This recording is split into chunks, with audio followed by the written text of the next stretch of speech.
My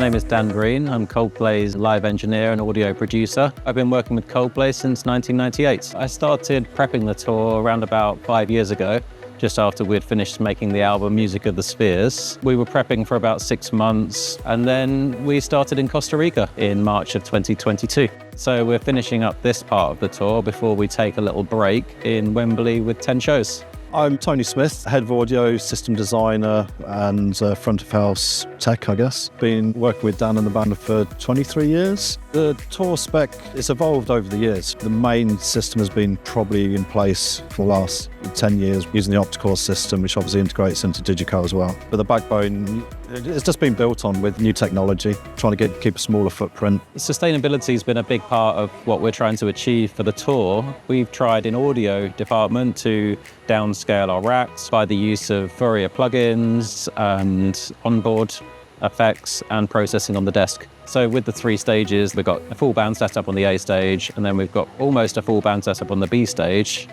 And then the C stage is more of like an acoustic section. We have 2 record systems, both based on Pro Tools. One's a crash record, so whenever the bands are on stage, we're recording. We've just upped it to 256 channels, which sounds crazy, but with the A stage, B stage, C stage. Also, we record ambient mics, so we've got 32 channels of ambient mics. With the broadcast recording, there's far too many channels to be able to send out to a broadcast engineer. With the Quantum 8's amazing facility, it has so many AUXs that I'm able to create submixes of all of my individual elements and send out maybe 48 channels of what I call stems to the broadcast. We do actually have a third Pro Tools system which records the stems, which goes onto an external hard drive, so I can give that to Dan at the end of the show. So if they need anything for social media, then he's got the stems to mix with ambient, so that's a quick turnaround. In November 24, we decided to switch over to the Q8. It's been amazing since then. It just offers so much more flexibility. The screens are amazing. It took what the SD7 had and just expanded upon that in a really great way.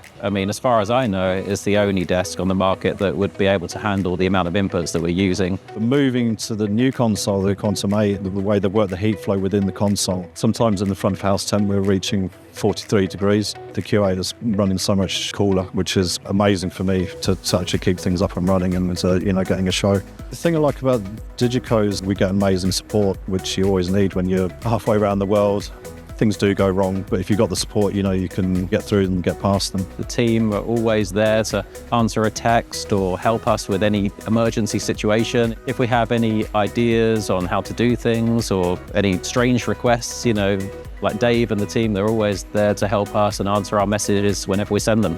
It is a massive tour, and there are a lot of dates, and it's to a lot of people. And of course, one of my jobs is to make sure everyone's hearing it and everyone throws their hands in the air and, gets the vibe. We're really proud of what we've achieved with the sonics and the sound of the Coldplay shows. And yeah, we always get nice comments back about the shows, around the venue, and wherever you are in the venue, it's a great experience. And also it's great because the social feeds are sounding brilliant because of our STEM system. Broadcasts are always sounding great. We've got really great response from our Glastonbury performance from BBC, and yeah, so we're really happy with how everything's sounding.